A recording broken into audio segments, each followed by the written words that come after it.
श्री गणेशाय नमः। ओम नमो भगवते वासुदेवाय। आज आमे पढ़िबा नवम स्कंद तृतीय अध्याय।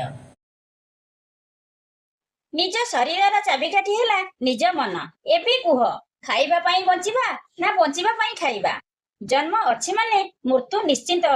किछि व्यक्ति कहते अन्न ध्वंस करी चलिबी पछके सुधुरिबी नाही, खाई खाई रोग आनिबी पछके खाइबा छाड़िबी नाही।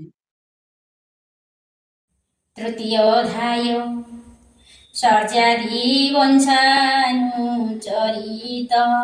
तृतीय अध्याय वर्णित। श्री शुक उवाच। एवे हो शुण सावधाने मनुर वंशानुविधानि। सर्जादि नामे मनुसूत शुण हो ताहार चरित। स्वभावे प्रमिष्ट होइला अंगिरा जगे शिक्षा देला। सो कन्या नामे तारो कन्या होइला रूपे अनुपमा। से कन्या पितार संगते आनंदे पशिला वनस्ते।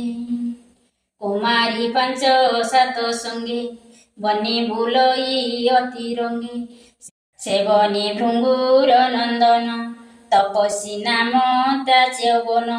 से बने निश्चल आसने बसई मुनि जोग ध्यानी। बसिला अनेक बरस रहिला अस्थि जन्म शेष। बल्लिक कीट तार देहे मुख ढांकिला मूर्तिकाए। बल्लिक कुध प्राय दिशे केवल नयन प्रकाशे। एमंते राज कन्या गला चवन निकटे मिलिला। मल्लिक कुद मध्ये भिन्न दिशई मुनिक नयन। अद्भुत बेनी ज्योति चाही सुकन्या मणि विचारोई। एत सुंदर ज्योति दिशे तेजे तिमिर बने नाशे। एमंत मने परिमाणी कंटक वृकु कंटाणी। सेवेनी ज्योति कला क्षत तक्षणे स्रविला रगत। बल्लिक मध्ये शनि बहे धारा दिशई मुनि देहे। मुनि की अपराध कला शुण हे अभिमन्यु बोला। तक्षणे राजार संगते अपर लोक थिले जेते। सर्वे होइले अपराधी होइला मूत्र द्वारे दुंदी। सुकन्या संगे कन्या जेते थिले जे राजार संगते। केही न पारे मूत्र करी कांदंती मूत्र द्वार धरी। सर्वे करंती हाहाकार शुणी सर्जादि नृपवर। अद्भुत चाही सर्वजनम कन्या को बोलती वचनम।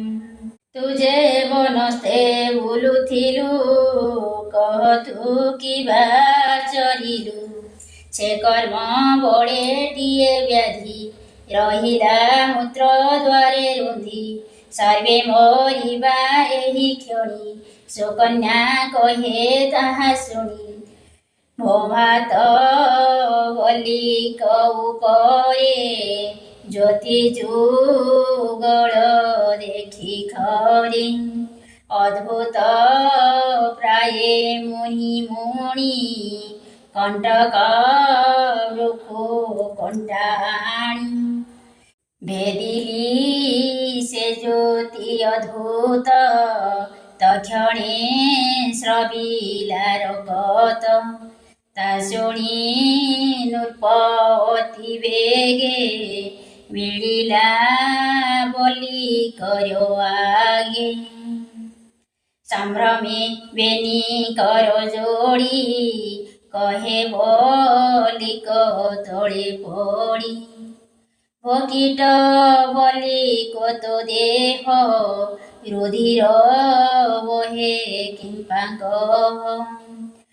তোর কলি অপরাধ তো জ্যোতি কন্যা গলা ভেদ সে কন্যা স্বভাবে চঞ্চল সর্বে পাইলু তার ফল নিরোধ হেলা মূত্র দ্বার রখ শরণ গলি তোর। হেমন্ত রাজা বাক্য শুনি যবন কহে দুঃখ বাণী বনুর প্রভুঙ্গুর কুমর যবন ঋষি নাম মোর মুয়ে অরণ্যে তপ করি চিন্তই প্রভু নর হরি আসনে বসিলি নিশ্চল হেমন্তে গলা কেতে কাଳ বল্লিক কীট ମୋ ଶରୀରେ ମାଂସ ରୁଧିର ଭକ୍ଷି ଖରେ ମୃତ୍ତିକା ମୋହର ଉପରେ ମୁଖେ ଆଚ୍ଛାଦି ନିରନ୍ତରେ ଦେହ ଭକ୍ଷିଲେ ସ୍ୱାଦୁ ରସେ କେବଳ ଅସ୍ଥି ରହେ ଶେଷେ। হেমন্ত মুনি মুখ শুনি চরণে পড়ি নৃপমণি ধরিণ মুনি গচরণ बोलई कर परित्राण।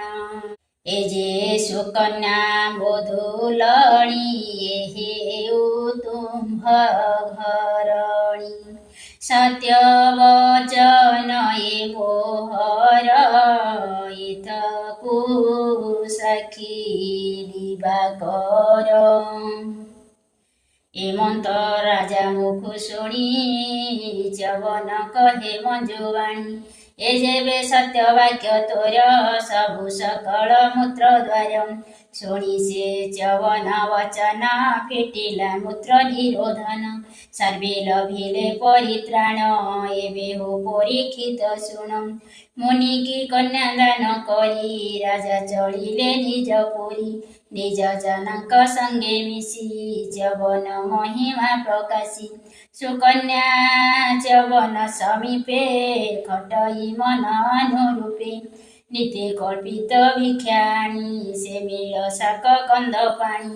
হেমন্তে শুণ নৃপবর বিধাতা বিধি বলিয়ার হেমন্ত কেতে দিন গলা সুকন্যা রজ প্রকাশিলা।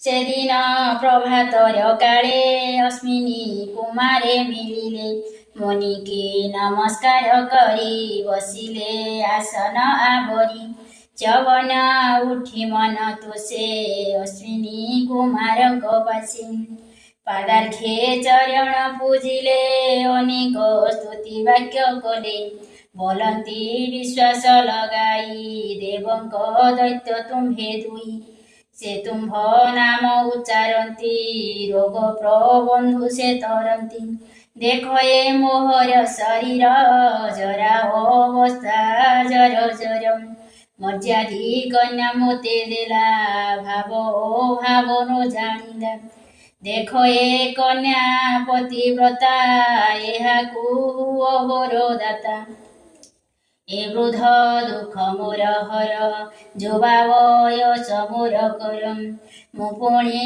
ତୁମ୍ଭ ଉପକାର କରିବି ଯଥାର୍ଥ ବ୍ୟବହାର ତୁମ୍ଭେ ଯେ ଦେବ ଦୈତ୍ୟ ଦୋଷେ ଯଜ୍ଞେ ନ ଲୋଭ ସୋମବଂଶୀ ଯଜ୍ଞେ ମୁଁ ତୁମ୍ଭକୁ ବରିବି ଆନନ୍ଦେ ଯଜ୍ଞ ଭାଗ ଦେବି।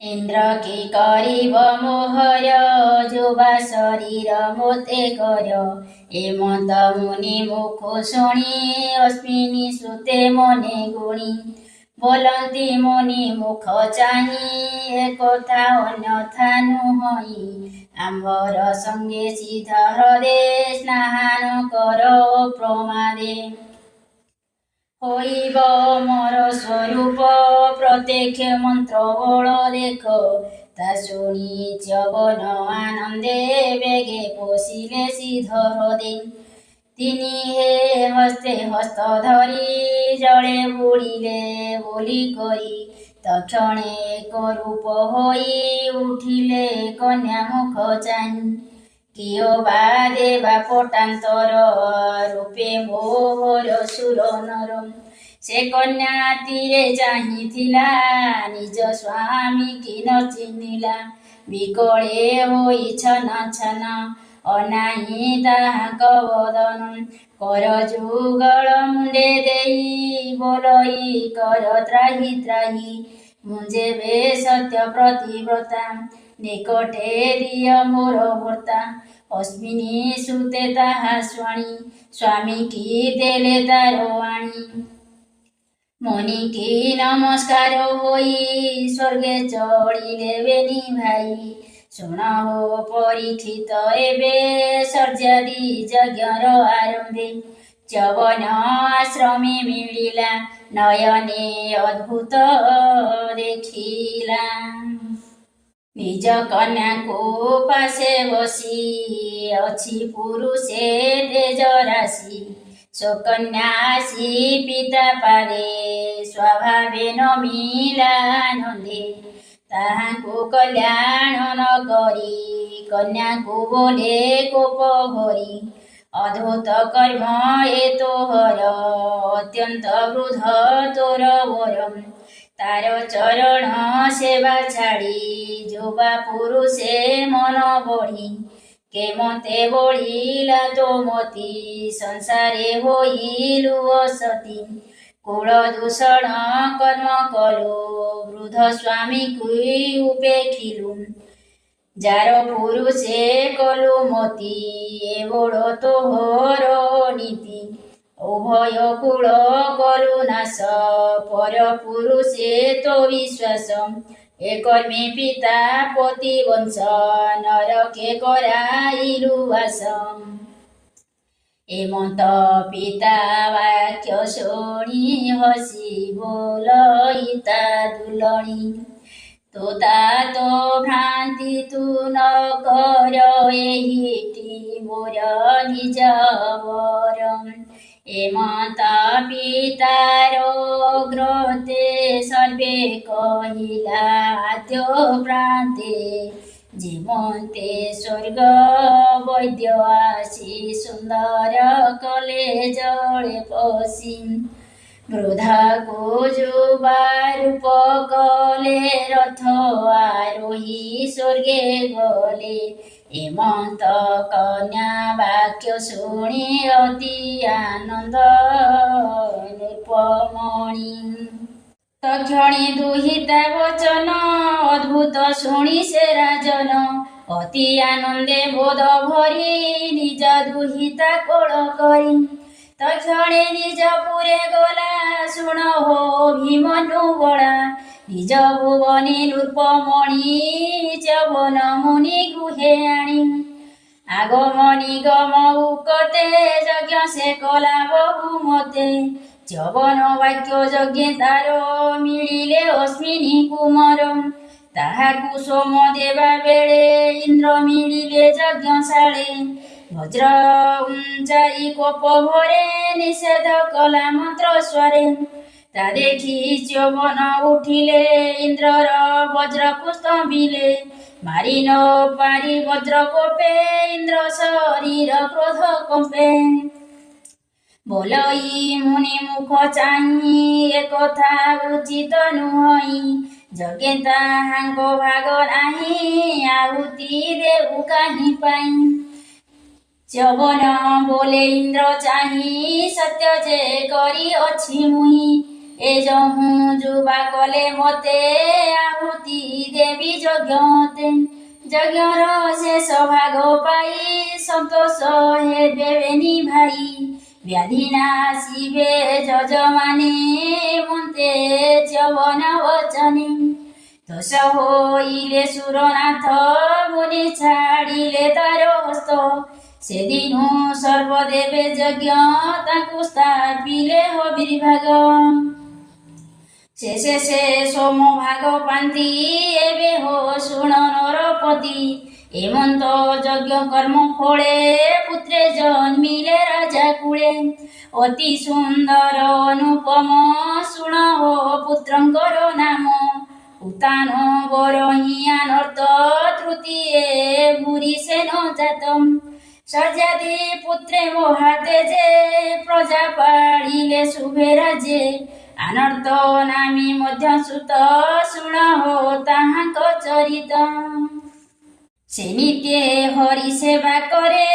ତାହାର ପତ୍ନୀର ଉଦରେ ରେବତ ନାମେ ପୁତ୍ର ଜାତ ହୋଇଲା ଅତି ବଳବନ୍ତ ସମୁଦ୍ର ମଧ୍ୟେ ପୁର କଲା ତା ନାମ କୁଶସ୍ଥଳୀ ଦେଲା ସେ ରାଜ୍ୟେ ବସି ଦିନା କେତେ ଭୋଗ ଭୁଞ୍ଜିଲା ମନ ସୁସ୍ଥେ ନିତ୍ୟ ସେ ବିଷ୍ଣୁଙ୍କୁ ଚିନ୍ତଇ ତାହାର ଶତ୍ରୁ ନାହିଁ କେହି ତାହାର 100 ପୁତ୍ର ଜାତ ତାହାଙ୍କ ମଧ୍ୟେ ଜ୍ୟେଷ୍ଠ ଭ୍ରାତ କହୁତ୍ମି ନାମୀ ତାର ହୁଏ ଇନ୍ଦ୍ର କମ୍ପଇ ଯାର ହୁଏ ରେବତୀ ନାମୀ କନ୍ୟା ତାର ସୁନ୍ଦରେ ନାହିଁ ପଟାନ୍ତର ସେ କନ୍ୟା ଘେନି ଅତି ଦୁଃଖେ ଆସି ମିଳିଲା ବ୍ରହ୍ମଲୋକେ ଭୂମିରେ ନୃପତି କୁମର ଯେତେ ମିଳିଲେ ତାଙ୍କୁ ବର ତାଙ୍କୁ ନ ଦେଲା କୁଳ ଶ୍ରେଷ୍ଠ ମିଳିଲା ବ୍ରହ୍ମାଙ୍କ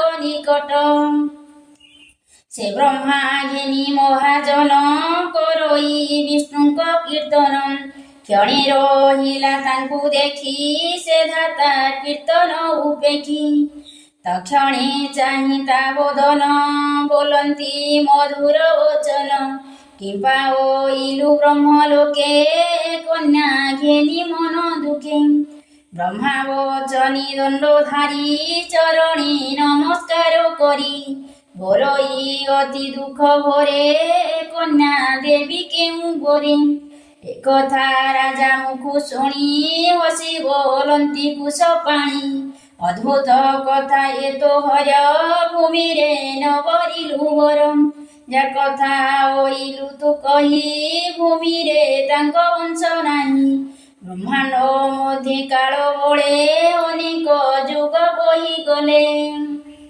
যে পুত্র নাতি তাঙ্ক ଥିଲେ କାଳର ବଳେ ନାଶ ଗଲି ସେ ଗୋତ୍ର ନାହିଁ ରବି ତଳେ ଶୁଣ ହେ ଯେତେ ଯୁଗ ଗଲେ ପ୍ରଚଣ୍ଡ କାଳ ଲୀଳା ବଳେ ବିଷ୍ଣୁ ବିହରେ ରବି ତଳେ ଶପଥ ବିଂଶ ଚତୁର୍ଯୁଗ ଭୂମିରେ କାଳ କଲା ଭୋଗ ଅଧିକ 3 ଯୁଗ ଗଲା କଳିଆଗମ ଆସି ହେଲା ଦ୍ୱାପର ଯୁଗ ଅବସାନ ଏବେ ତୁ ଶୁଣ ମୋ ବଚନ ମହାରାଜେ ନିବାରଣ ଅର୍ଥେ ବିଷ୍ଣୁ ଜନ୍ମିଲେ ଜଗତେ ଦେବକୀ ଗର୍ଭେ ଦେହ ବହି ନୀଳଧବଳ ରୂପ ହୋଇ ଅନନ୍ତ ବଳଭଦ୍ର ରୂପେ ଜନ୍ମ ଲଭିଲେ ମୋହ କଳ୍ପେ ଏ କନ୍ୟା ରତ୍ନ ତାଙ୍କୁ ଦେଇ ଭବସାଗରୁ ତୟ ତୁହି ଏମନ୍ତ ବ୍ରହ୍ମା ମୁଖୁ ଶୁଣି ଆନନ୍ଦ ମନେ ନୃପମଣି ତକ୍ଷଣେ ନିଜ ପୁରେ ଗଲା ଶୁଣ ହୋ ଗୋବିନ୍ଦର ଲୀଳା ତାହାର ଯେତେ ଭ୍ରାତା ଥିଲେ ଯକ୍ଷଙ୍କ ଭୟେ ପଳାଇଲେ ସେ କନ୍ୟା ବଳ ଦେବେ ଦେଇ ଆନନ୍ଦେ କୃତ୍ୟ ହୋଇ ତପଚରଣେ ସୁଧମନେ ମିଳିଲା ବଦରିକା ସ୍ୱାମୀ ବୋଲଇ ବିପ୍ର ଜଗନ୍ନାଥ ନବମ ସ୍କନ୍ଧେ ଭାଗବତମ୍ ସୋଜନେଣେ ମତି କର ତରିବ ସଂସାର ସାଗର ଅନ୍ତେ ପାଇବ ଚକ୍ରଧର एणे विश्वास मने कर। इति श्रीमद्भागवते महापुराणे पारमहंस संहिताया नवमस्कन्धे सर्वजातिवंशानुचरिते तृतीयोऽध्यायः।